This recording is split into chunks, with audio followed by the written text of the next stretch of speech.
In many parts of Africa, our history has been passed down from generation to generation by word of mouth.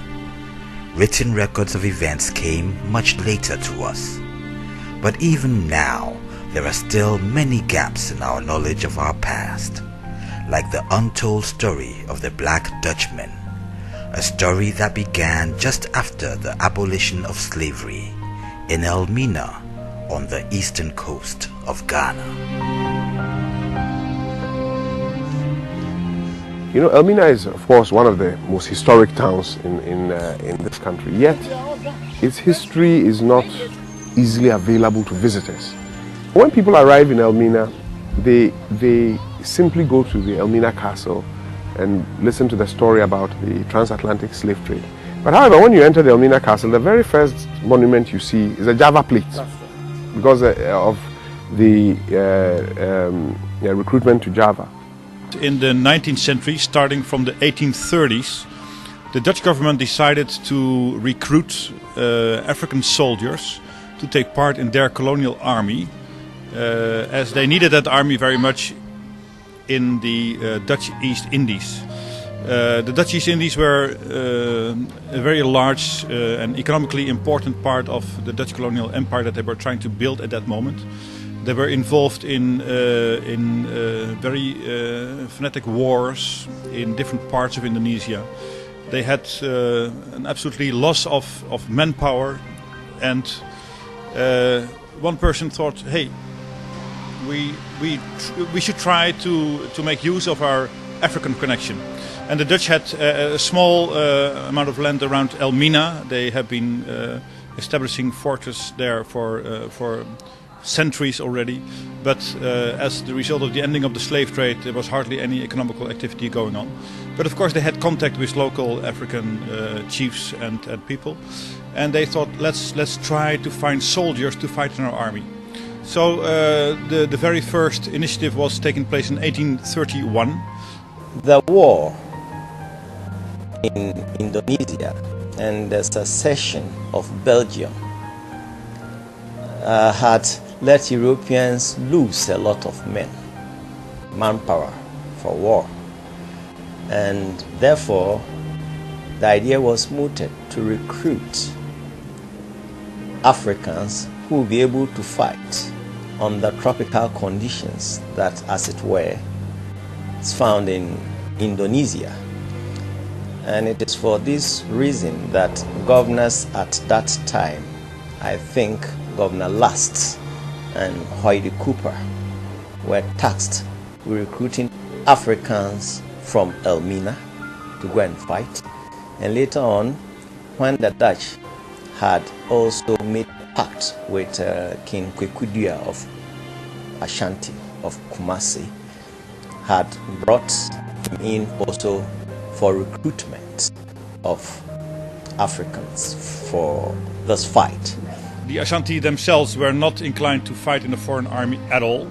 So usually they were thinking of their slaves, because there was internal slavery in Ghana at that moment.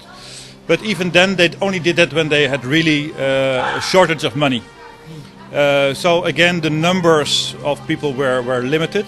But all in all, you could say that within 5 years, so up till 1841, about 2,000 Africans were shipped from the interior. They went to Elmina. The Dutch fortress was there. The men received short training. They received Dutch names, because they thought their Dutch commanders will never be able to remember their African names, so they give them just at random Dutch names. A Dutch costume. They were shipped on board and they were sent for a long voyage to Indonesia, thousands and thousands of miles. It became clear that what the Dutch at that time wanted to do was to staff their army with Dutch descendants, because they felt that they were more used to European standards of order. That's right. But they couldn't get enough people. So they later on realized that they had to go further inland to Kumasi to see if they could get really slaves who were in Kumasi and have them join the army. Now there was a political problem with this, because slavery had ended. So they had to give people freedom from slavery and then, quote unquote, give them a choice. Both kings of Elmina and of Kumasi will not force their subjects to be enlisted or recruited, but that they may go out of their own free will to fight. And so they did. And after the wars, they were given the option to settle in the Netherlands. And they became the Belanda Hitam, and some also came to Elmina and settled in the Java Hill. No, where are these people now, and what has happened to them? And you go overseas to another continent, this is men only, what did they do? No doubt they had local women. Did they establish families in Indonesia? What happened to them, and what happened to their sense of belonging? How do they think about themselves? Our role really was to properly chronicle the history of the missing history of Ghanaians who served in the Dutch army in Indonesia, some of whom returned and some of whom went to Holland.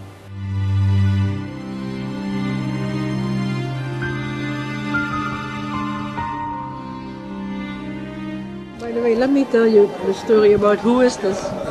You know who's this? Yes. This is Jan Kooi. He is from the town of Elmina. He was born in Elmina.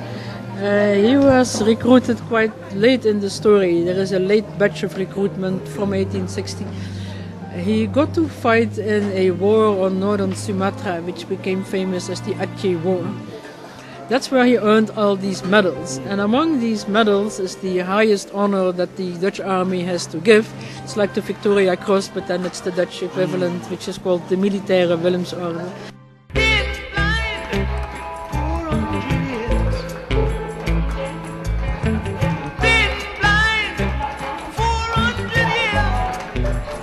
These descendants of the celebrated Ghanaian soldiers still revere their African heritage.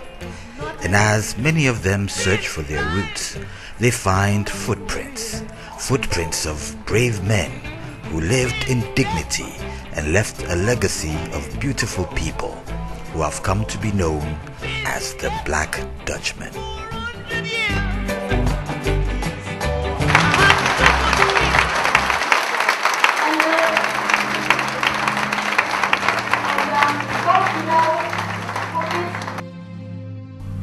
We visit Ghana to find our roots.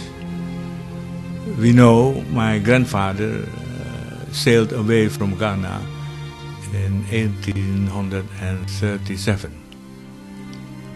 But he stayed, after leaving the army, he stayed in Indonesia. He decided to stay in Indonesia. And I am a descendant of my grandfather, Of course. who has lived in Ghana.